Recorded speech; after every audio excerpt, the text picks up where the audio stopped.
પણ આ શિયાળાના દિવસો છે ને ટાઢ ખૂબ હોય, દરેક ને ટાઢ લાગે. અહીંયા મોય ડબલ પહેરીને બેઠો, તમે બધા સ્વેટરો, પણ અમુક લોકોને ટાઢ ન લાગે. આ લગ્નનો ગાળો હોય અને એમાં બેનો ગતું ટાઢ ના વાગે. તમે જોયું હશે કે લગ્ન ગાળામાં સ્વેટર પહેરેલા બહુ ઓછા દેખાય અને એમાં બેનો તો ખાસ ના પહેરેલા હોય સ્વેટર. હું હમણાં એક જગ્યાએ કાર્યક્રમમાં જઈને આવતો હતો અને બસ સ્ટેન્ડે બેઠો હતો અને અહીંયા એક બેન બેઠા હતા, ધ્રુજતા હતા. તો મને દયા આવી, કલાકારો કાંબળી તો રાખતા જોઈ અને મેં તો પછી શાલ લઈ અને બેન ને ઉઠાડી અને પછી હાલતો થઈ ગયો. તો એ બેને શાલ લઈ અને મારી સામે ઘા કર્યો, મન કે રોયા, ગરીબ નથી, લગ્નમાં જાઉં છું. લગ્નમાં બેનો હોય, મને હજી સુધી ખબર નથી પડે કે એમને કેમ ટાઢ નથી લાગતી. પણ લગ્ન ની અંદર પાછું જોયા જેવું, કારણ કે પેલા શું હતું કે આપણે પીરસવા વાળા જે હોય ને ઈ બધા લોકો આમ ફરી ફરીને પીરસતા અને જે જમવા વાળા છે એક જગ્યાએ બેઠા હતા. અને અત્યારે હવે હાવ સમય ઉલટો થઈ ગયો. હવે પીરસવા વાળા એક જગ્યાએ હોય અને જમવા વાળા ફર્યા રાખે. અને ભોજન નો કેટલો વિકાસ છે. પેલા આ નીચે મૂકતા, પછી ઉપર આપણે હાથમાં લઈ અને આમ પીરસતા, અને હવે ટેબલ ઉપર આવી ગયું. અને મને તો એમ લાગે થોડા વર્ષો ઉપર તો હવામાં લટકાવે છે કે આમ લેવું પડશે. પણ એમાં લગ્ન ગીતો જોરદાર ગાતા હોય. મારો એક મિત્ર છે ને, તો એને લગ્ન ગીત ગાવાનું કામ કરતો, ગાયક. અને મને હમણાં મળ્યો, મને કે કલ્પેશભાઈ, મારો પ્રોગ્રામ હતો લગ્નમાં અને હું લગ્ન ગીત ગાતો હતો, કન્યા વિદાય હતી અને એમાં મને કે માર્યો. મેં કીધું કેમ? અરે મને કે થોડી ભૂલ થઈ ગઈ એમાં માર્યો. પણ મેં કીધું ભૂલ શું થઈ?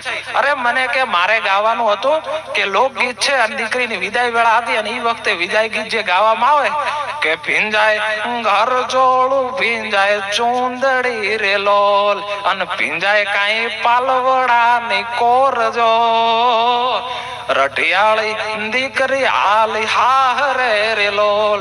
તો મને કે મારે આવું ગાવાનું હતું પણ સેજ ભૂલ થઈ ગઈ. કીધું શું થઈ?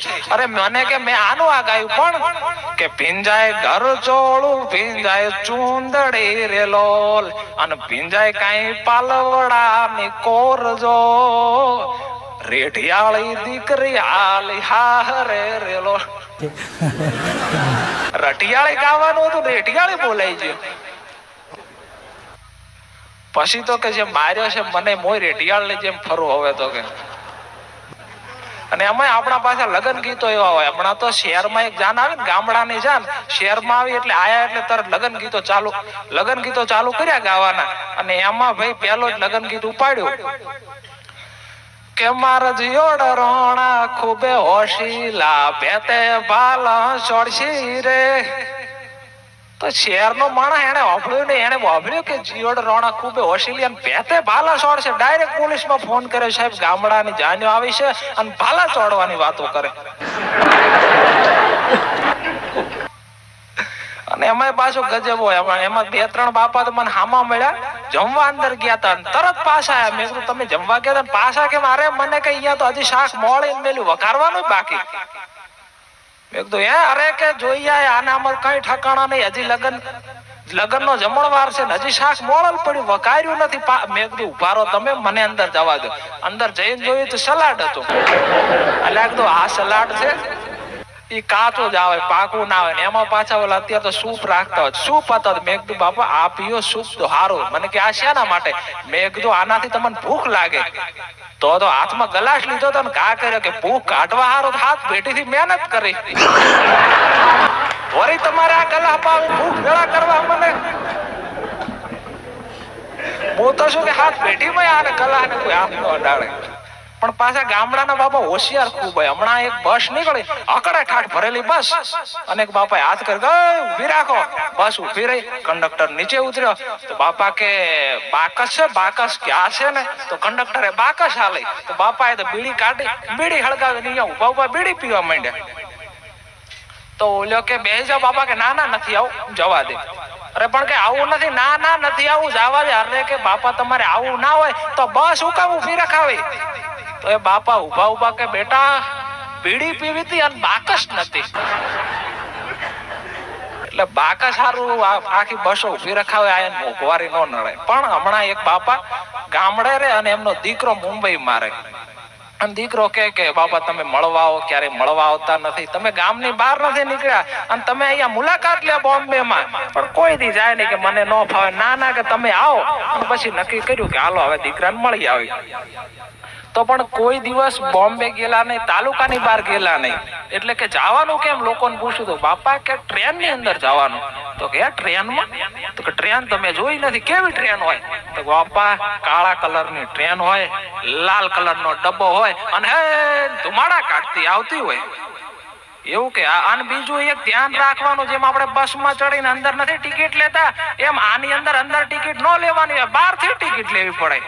એવું કે તો પછી બાપા તો ગયા કોઈ મોટી સિટીમાં, પાલનપુર જેવી, અને પછી આજ બધાને જઈને પૂછે કે ભાઈ ટિકિટ ક્યાં મળશે, ટિકિટ ક્યાં મળશે? લોકો શું સમજે, કારણ કે ટિકિટ તો અનેક પ્રકારની હોય, ફિલ્મની હોય, ટ્રેનની હોય, પ્લેનની. તો કોકે પોસ્ટ ઓફિસ બતાવે, પોસ્ટ ઓફિસે જતા રહો કે અહીંયા મળી રહેશે. તો બાપા ગયા પોસ્ટ ઓફિસે, અને ત્યાં જઈને પૂછ્યું કે ભાડું કેટલું થાય, કે 200 રૂપિયા. ત્યાં જઈને કે 200 રૂપિયાની ટિકિટ આપો. તો 200 ની તો કેટલી ટિકિટ આવે, આખો થોકડો ભરીને ટિકિટ આવી. અને પોસ્ટ માસ્તરે પાછી કડક સૂચના આપી કે બાપા બરોબર થૂક લગાવી અને જે વસ્તુ મોકલવાની હોય એને ચોંટાડજો. બાપા કે મને ખુદ ને મોકલવાનો. પછી આમ કરીને આ બાય ઊંચી કરી અને થોડી આ હાથે ચોંટાડી, થોડી આ જમણા હાથે હમણાં ચોંટાડી અને વધી અહીંયા છાતીએ ચોંટાડી. અને પછી હાલતા છે, કોકને પૂછ્યું કે રેલવે સ્ટેશન કઈ બાજુ, કે અહીંયાથી 1 કિલોમીટર પાટે બાજુમાં આયલા જાવ. તો એમાં ચાલતા જાતા હતા, સામે એક ભાઈ મળ્યો, રેલવેનો કર્મચારી, પાટા હામા કરવા માટે નીકળેલો. એટલે નાનો એવો ડબ્બો, એની અંદર પાના પકડ નાખેલા, લાલ કલરનો ડબ્બો દોરી અને હાલ્યો આવે. કાળા કલરનું પેન્ટ પહેરેલું, કાળા કલરનું શર્ટ પહેરેલું, અને બીડી પીતો ધુમાડા કાઢતો આવે. તે બાપાને વર્ણન યાદ આવ્યું કે કાળા કલરની ટ્રેન હોય, લાલ કલરના ડબ્બા હોય, ધુમાડા કાઢતી આવતી હોય. દોડીને ચડી ગયા કે જવા દે. અરે પણ શું, પણ અરે ટિકિટ લઈ ચડ્યા, જવા દે, મોડું થાય, છોકરા વાત જોવે. એટલે કા કર્યો કે ટ્રેન સામે પ્લેટફોર્મ ઉપર આવે છે, બાપા તમે નીચે ઉતરો ને અહીંયા જાઓ ને અહીંયા ટ્રેન આવશે ને એમાં બેહો તમે. એવું કે હા. પછી તો પ્લેટફોર્મે બેઠા, અહીંયા ટ્રેન આવી, બાપા ટ્રેનમાં બેઠા અને એમાં ટિકિટ ચેક કરવા માટે આવ્યો. તો ટિકિટ ચેક કરવા માટે આવ્યો એટલે બાપાને કે બાપા ટિકિટ. તો આ તો બધી હાથને લગાડી તો આમ હાથ કર્યો. અરે તમને કહું છું બાપા ટિકિટ, તો આમ હાથ ઊંચો કર્યો. અરે બાપા તમને કહું છું ટિકિટ, તો છાતીનો બટન ખોલ્યો અને ટીસી નું મગજ ગયું. કે આ બાપાને મગજ લાગતું નથી. બૂટ કાઢી અને 2 બેડા માર્યા અને પછી ટીસી તો જતો રહ્યો. પણ બાપા એને બાજુમાં બેઠો તો એને કે આ ટીસી ને લાંબુ મગજ લાગતું નથી, આને કે બુદ્ધિ જ નથી, નક્કી કોરોના પાસ થયેલો લાગે. માસ પ્રમોશન વાળા કે ડાયરેક્ટ પાસ કરેલા, કે બુદ્ધિ નથી. પણ કે કેમ બાપા? અરે કે ટિકિટ અહીંયા હતી અને સિક્કા પાછળ બેડામ માર્યા.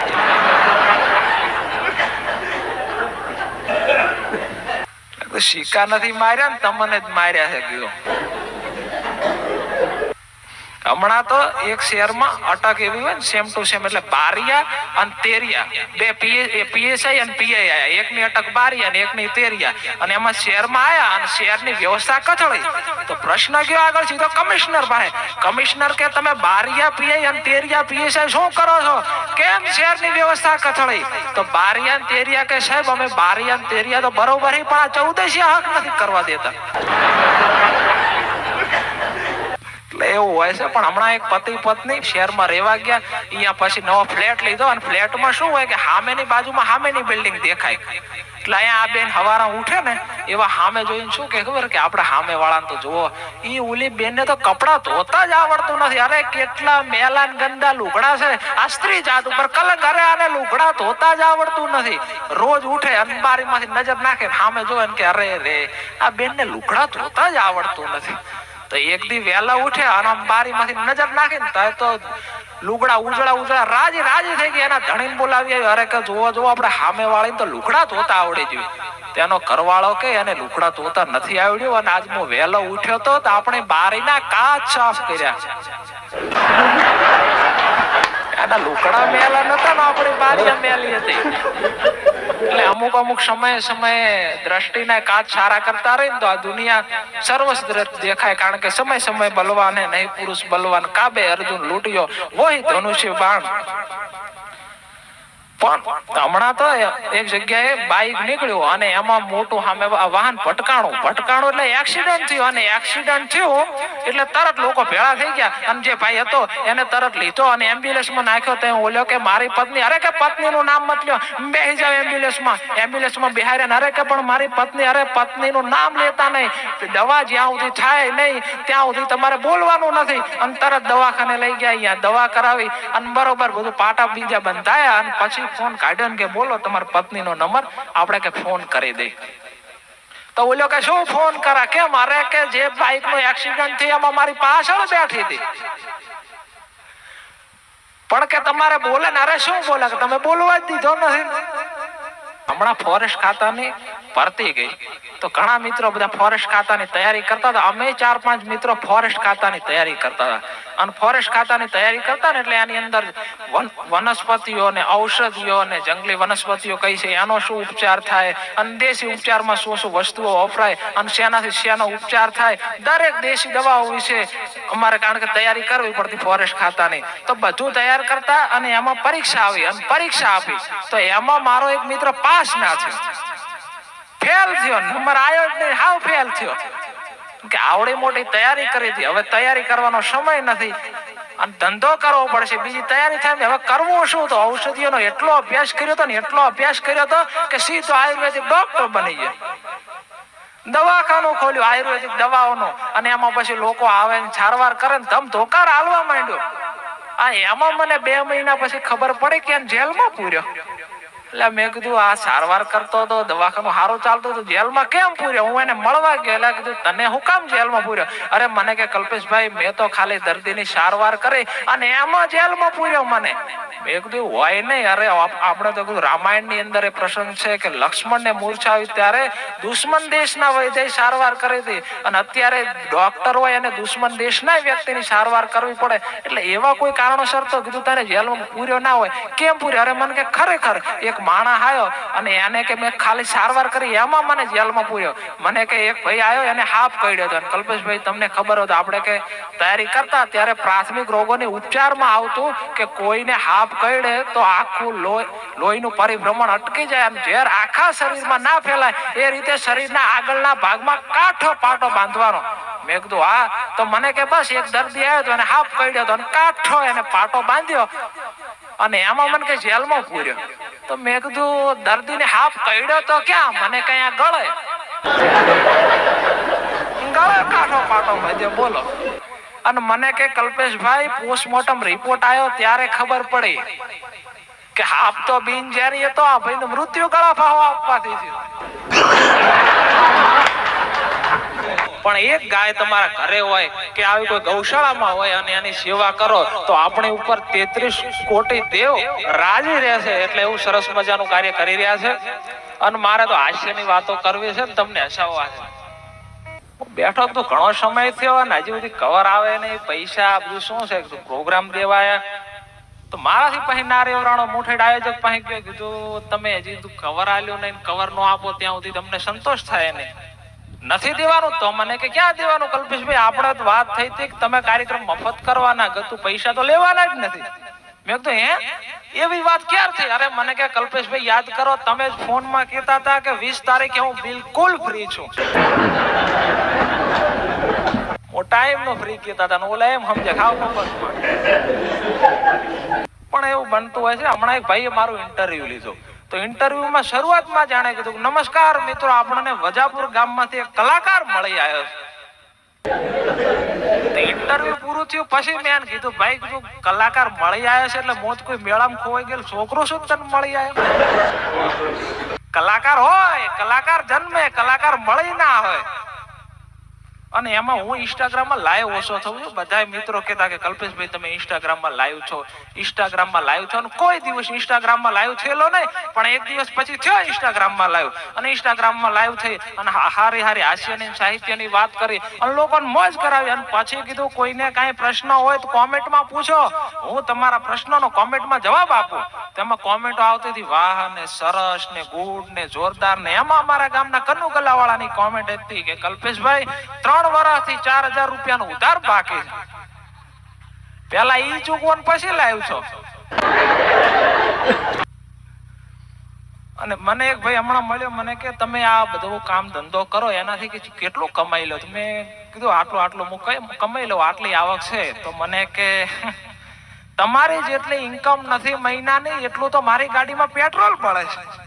અરે કે તમે જેટલું કમાતા નથી એટલું તો મારી ગાડીમાં પેટ્રોલ બળે. તે મેં એની ગાડી જોઈ અને પછી એને કીધું પહેલા તો તારી ગાડી રિપેર કરાય. એની ભંગાર ગાડી છે એમાં એવરેજ આપતી નથી, નકર નર્ધન થાય છે.